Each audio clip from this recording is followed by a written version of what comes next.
Hey, Fidelity. What's it cost to invest with the Fidelity app? Start with as little as $1 with no account fees or trade commissions on U.S. stocks and ETFs. That's music to my ears. I can only talk. Investing involves risk, including risk of loss. Zero account fees apply to retail brokerage accounts only. Sell order assessment fee not included. A limited number of ETFs are subject to a transaction-based service fee of $100. See full list at fidelity.com/commissions. Fidelity Brokerage Services, LLC, member NYSE, SIPC. The following is a Red Apple Podcast Network presentation. They say this is a big rich town. I just come from the poet's part. Bright light, city life, I gotta make it. Welcome to Dominic Carter's podcast. This is Dominic Carter's City Hall. Now, here's Dominic Carter. Police have an impossible job. Dominic Carter, Red Apple Podcast 77 WABC. Police have an enormously difficult job. And for a first-hand perspective, joining us for the podcast is a retired NYPD detective and now psychologist, Dr. Tom Coghlan. He is the owner of Blue Line Psychological Services, now in private practice, psychotherapy for law enforcement and other first responders. His credentials are impressive. Tom Coghlan also works with FEMA, the Federal Emergency Management Agency, as a first responder psychologist, Homeland Security, the Drug Enforcement Administration, and the NYPD-affiliated Peer Support Program. He will be honored in October, but I'll come back to that. Thank you, Dr. Coghlan, for joining us for the podcast. Dominic, thank you for having me. It's great to be here. Well, you do remarkable work, and you really are a hero on the front line. The first part of your career as an officer, and then in psychological services within NYPD, and now still giving back in private practice. I want to begin with what has been in the news as of late, dominating the headlines. I don't understand the mentality, the psychology of this young lady in Harlem. You know about the incident. We all do. The female 19-year-old where she pushed and apparently slapped the officer, and then it was very tragic, but the officer, not realizing what was going on around him, he hit her, she fell, hit the pavement. But talk to me, if you will, Tom Coghlan, about the psychology as someone that's been on the job where some people think they can interfere with law enforcement and with the NYPD. Thank you so much, Dominic. Let's go back to the word you used, and you repeated twice to talk about police work. Impossible, right? The work is nearly impossible. And I think one of the things that people lose sight of is that law enforcement is never pretty. Police work is never pretty. Even proper application of the use of force, good justified use of force, good police work, it is never pretty to go out and enforce the law and do police work. But in the age of body cameras and the age of increased scrutiny on police officers and the age of cell phone cameras, we have much more of a window into the world of that unpretty work. And so just because the work looks not pretty doesn't mean it's not good, justifiable use of force. And for many years, I would suggest we can go back into the history of this, but for many years there has been a growing sense that interfering with police work has some just cause to it, that people have some right to interfere with police doing police work, obstructing governmental administration, resisting arrest, engaging in disorderly conduct with the police while they're trying to effect arrest.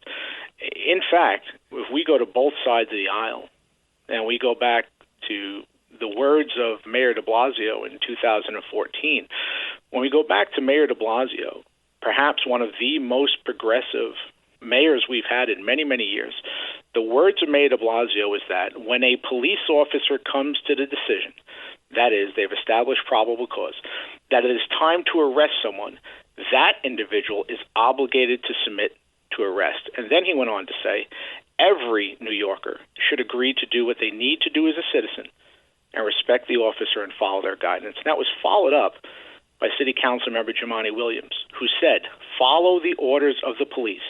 Do not resist what they are asking you to do and follow their orders, right? And so we have on both sides of the aisle quite the word out there that what you must do in these situations is not obstruct governmental administration, not resist arrest, not interfere with police trying to effect a lawful arrest. And if there is an issue with poor police work or bad police work or unjustifiable arrest, well, then you deal with the due process that the court system affords you, right? But there has become an increasing culture in our society of pushing to advocate for the resisting of arrest, pushing to interfere with police work. There is no scenario where it's justified to do it. Agreed 1,000%. And this was a very tough lesson for this young lady to have undergone. And by the way, I should point out that you will be honored in October, but I will come back to that in just a second. We are chatting with someone that is the real deal. Tom Coghlan, Dr. Tom Coghlan, retired NYPD. He owns Blue Line Psychological Services, now in private practice, psychotherapy for law enforcement, other first responders, from FEMA to Homeland Security to the DEA to NYPD. So I guess I want to go to a much broader question, Dr. Coghlan.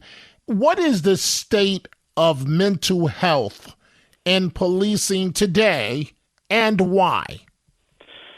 Dominic, unfortunately, and I wish I had a better answer, I wish I had a more positive answer, the state of mental health in policing today is poor.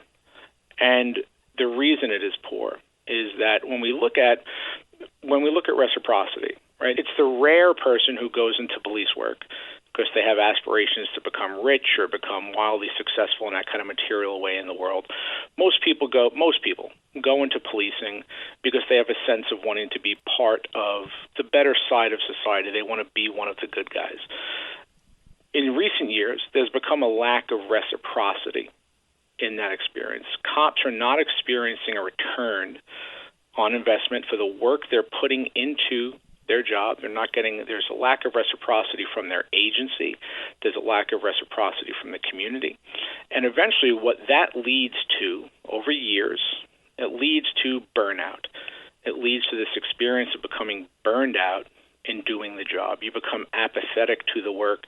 You become indifferent to the work. Potentially you develop what we call compassion fatigue over the years, where you just lose a sense of empathy for the people who need you most. And this idea of a lack of reciprocity, it truly eats away at our police officers and our agents and our troopers out there in the street.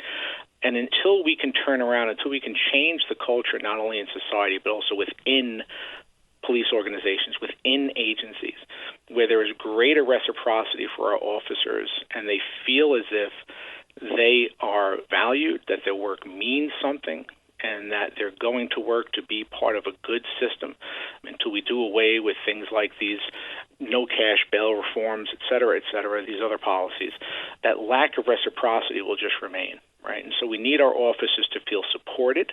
We need them to believe that what they're doing matters, and we need a sense of reciprocity from both the communities and from their organizations. Talk to me a bit further about, you just alluded to it, about the solution, more of the solution, because right now what we're dealing with, Tom Coghlan, are police officers that feel that the politicians just don't have their back and there's qualified immunity. I mean, it almost seems like almost everything that could go wrong is going wrong for police officers on the front line, putting their life on the line each and every day. And Dominic, I'll tell you, it's not only our local police officers. I work with law enforcement at the local, at the state, at the federal level. And what I can tell you is that this experience of burnout, this sense of lack of reciprocity, it has spread, it has permeated throughout the field of law enforcement, not only local policing. state-level policing, federal agencies. I work in my practice with law enforcement from all levels of government, civilian and uniform employees. And I can tell you that this experience, this sense of distress, this sense of despair that's running through our offices. We have officers retiring in droves. I mean, it used to be my grandfather was on the job from 1938 to 1972, 34 years, and his son was on the job as well. And it used to be that when you came on the job, you stayed on the job. The mentality now is 20 and out. Let me do my time and let me get out. And the more and more I find is that the officers that I'm working with in therapy who are around, say, 14, 15, 16 years on, they are emotionally and mentally limping to the finish line, just trying with a sense of desperation to make it to that time so they can get out. That was never the mentality in the past. It is the mentality now, because there is a true sense of despair among our law enforcement today. Talk to me, Dr. Coghlan, and you have all the credentials. You've actually worked in the department, mental health department, screening officers in terms of mental health issues. So you've been on the front line. Talk to us about police suicides. It's a story that I've covered a very long time, and it breaks my heart every time when I think about the fact that an officer, he or she may feel that they have no other choice, and they decide for personal problems, professional problems, they decide to take their own lives. It seems like we're dealing with more and more increased police suicides. Dominic, every single one breaks my heart. And it's a topic that I have a difficult time talking about because every single one breaks my heart.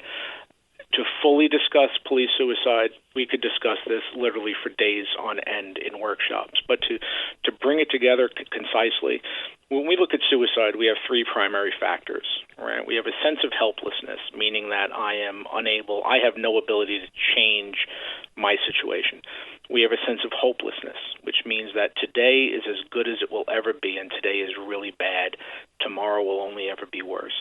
And we have a sense of unbearable emotional pain. I can no longer do this.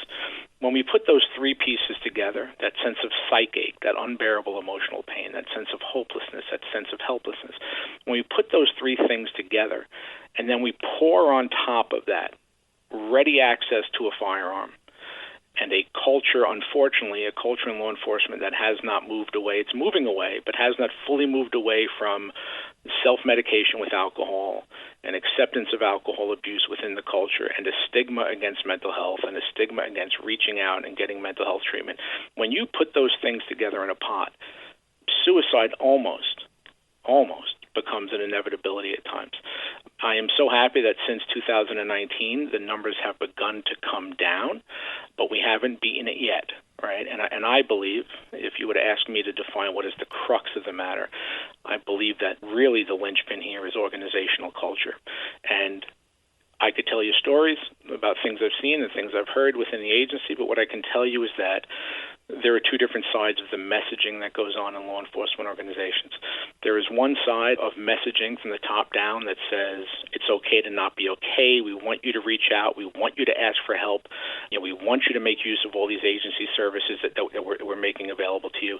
And then there's another side where, in reality, there are unfortunately consequences, career consequences at times for doing just that. And so until we bring those two messages together and find a happy compromise where there are no longer consequences whatsoever to reaching out for mental health help and getting the treatment that people need when they feel hopeless, when they feel helpless, when they're in unbearable pain, until organizational cultures change and the agency culture changes. We've done good work. We have great legislation out there that's supporting law enforcement suicide prevention measures. There's a lot more work to be done. We are talking with Dr. Tom Coghlan, the owner of Blue Line Psychological Services. He's worked from federal agencies and first responders to NYPD for many years. He's retired NYPD himself. The work that you do, Dr. Coghlan, is so positive and so helpful. There's an event coming up on October 23rd where you will be honored at St. Francis Preparatory High School, a first responder Responder Memorial Scholarship Fund event. Tell me about that. Parents of tweens, if you're familiar with far-off drop-offs... Dad, stop, right here. Or get DMs about what's for dinner, you may be experiencing tween milestones. For your son or daughter, these can start at age 9. HPV vaccination, a type of cancer prevention against certain HPV-related cancers, can start then too. For most, HPV clears on its own. But for those who don't clear the virus, it can cause certain cancers later in life. Embrace this phase. Help protect them in the next. Ask their doctor today about HPV vaccination. Brought to you by Merck. Thank you so much for giving me that opportunity, Dominic. Yes, I am extremely honored, humbled, to announce that on October 23rd of this year, myself and 2 other alumni of St. Francis Preparatory School will be honored at a 5K run and walk, as well as a mass and a scholarship event.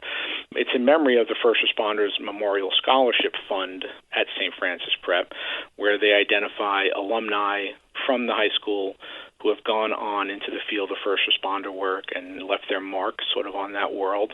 It'll be myself, it will be it'll be an alum from the fire department and an alum who was a U.S. Navy commander for many years, and the 3 of us will be honored at this Memorial Scholarship event. It's a 5K run walk at St. Francis Prep on October 23rd. I'm very, very excited to be there, very honored, and I tell you, any success that I've had, I absolutely attribute to the amazing, really wonderful education that I received at St. Francis Prep during my times there from 84 to 88. And I'm just, my father was a graduate class of 58. I followed in his steps and graduated in 88.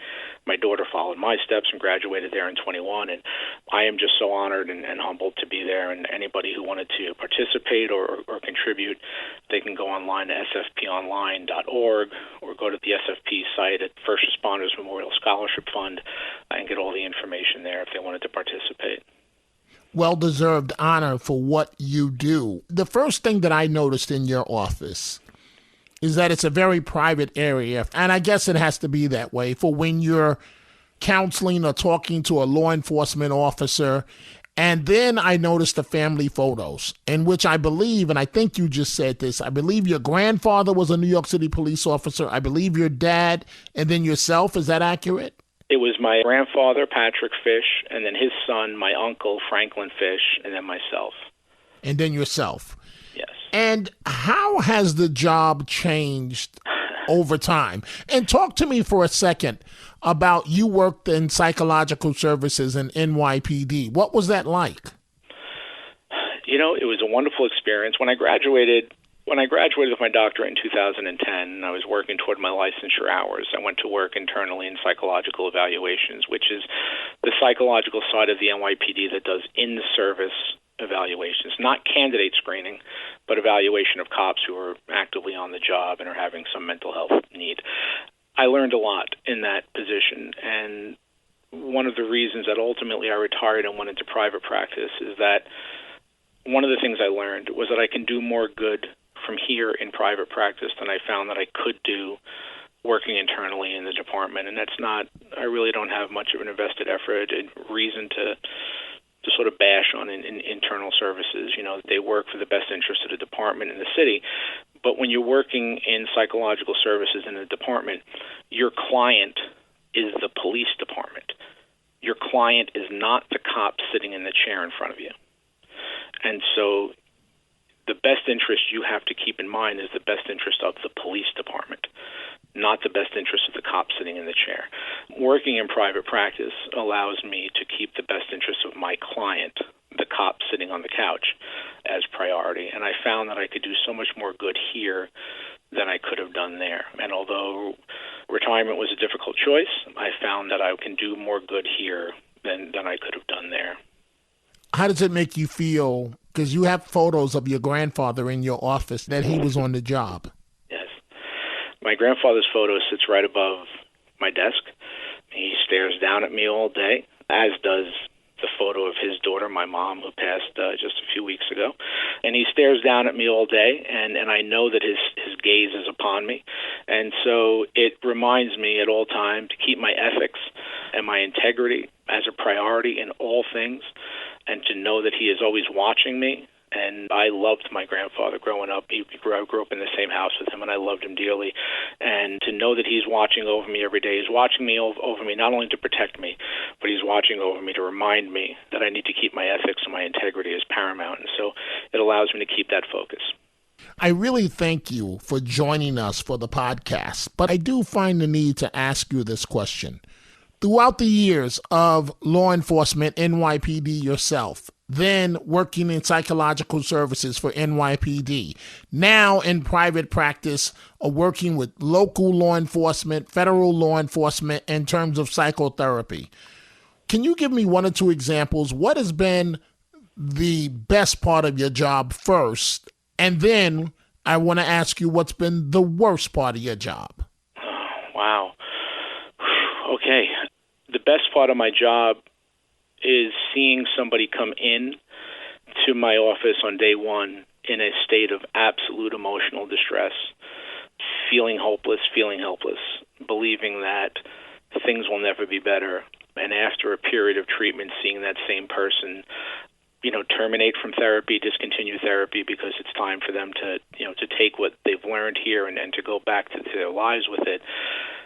I have a birth announcement of an officer's child that I keep here in my office. And years ago, an officer had come, this is going back some time now, but years ago, an officer had come in a terrible way. And after some time spent together, he eventually went back, was restored back to full duty, given back his firearms, and sent back to work.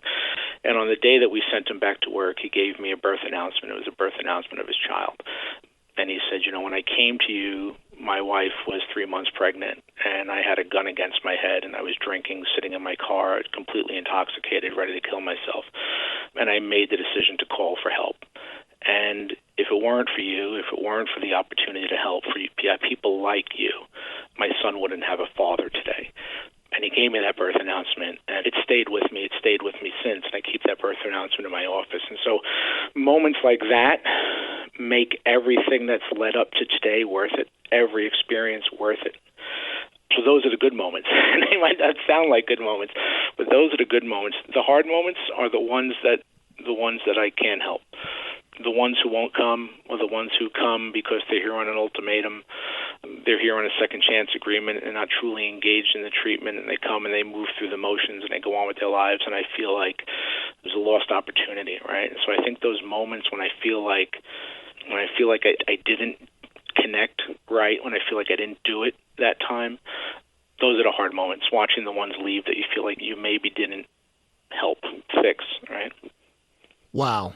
Have you had the experience of, and obviously I would never ask you to name, of losing a client that you tried your best to help, an officer, and it just didn't work out? When I say losing, I mean ultimately suicide? There's stigma everywhere, right? And there's stigma in mental health as well.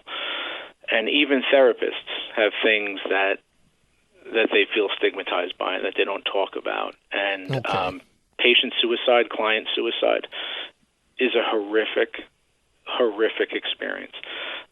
And so, yes, I've experienced very painful moments doing this work. It's something that you carry with you forever. It's something that you'll never forget. And it's something that I use, to try to make myself remember why I do this and to be better with the next thing that I do or whatever it might be. And, we talk about concealed suicidality, which is something we don't talk about a lot in psychotherapy. Concealed suicidality is the idea that not everybody who comes to you in therapy is going to actually tell you everything that they're thinking or feeling. Many cops come in here and they'll sit here and they'll go through the motions. But when you say, have you been thinking about killing yourself? Then they say no. Sometimes they're lying, but they tell you no because they're afraid of losing their gun, or among federal agents, they're afraid of losing their security clearance, which is even more of a career ender than losing your gun as a police officer. You lose your security clearance as a federal agent, and it's going to take you 5 years to get it back. And so there is concealed suicidality that goes on. Patients will come in and not be truthful with you, even though they're reaching out for help. They hold back certain things. And so concealed suicidality, loss of a client through suicide, it is a terribly painful experience. I close with this. An officer, male or female, listening to you on this podcast right now that may be on the fence, is contemplating suicide. Dr. Coghlan, what do you say to that officer listening right now? to me, if not to your department's internal services, if not to your employee assistance program, if not to your peer support program, if not to your chaplaincy program, if not to your private doctor, please reach out. Please call somebody, anybody. Please just have the courage to please pick up that phone, because when we're contemplating suicide, we only see it through our own eyes. But the people we leave behind following a suicide, we have done them damage forever, for the rest of their lives. And we leave people behind us asking the question, why wasn't I worth sticking around for? And they hold that pain with them forever. And so please, if not for you, for the people that you will leave behind, please reach out and ask for help. And so, Dr. Coghlan, to anyone listening to you right now that wants to reach you, how can they do so? They can go online at bluelinepsychological.com, all one word. There's a message application there. They can send me a message. They can call me at 516-439-4441. They can email me at Dr. Coghlan, all one word, drcoghlan at bluelinepsychological.com. If you go on, just Google my name, and it will pop up with a variety of ways to contact me. But certainly, if anyone has a need, please reach out. Dr. Coghlan, I think anyone listening to this podcast, listening to you for the last 20 plus minutes, realize why you're being honored on October 23rd, because you're the real deal. You're saving lives. You're giving back. And when you are there at St. Francis Preparatory High School, this First Responder Memorial Scholarship Fund 5K and Mass event, please enjoy it, because you've put in the work. We thank you so much for joining us. Thank you, Dominic. Thank you so much. And that brings this segment to a close. Folks, if you are interested in my book on my life, growing up in New York City and overcoming numerous obstacles, the book is titled No Mama's Boy, or my bobblehead doll, you can go to my website, DominicCarterOnline.com, all one word, DominicCarterOnline.com. You can catch me on 77 WABC weeknights, midnight to 1 a.m. Go check out the Dominic Carter merchandise at the 77 WABC store, from Dominic Carter t-shirts, the hats, and much more. Go to WABCRadiostore.com. Dominic Carter Socials on Twitter at Dominic TV and Facebook and Instagram. Dominic Carter TV. Email at dominic.carter@wabcradio.com. Until the next episode, be well. And as Dominic always says, stay positive. The glass is always half full, never half empty. Dominic Carter City Hall.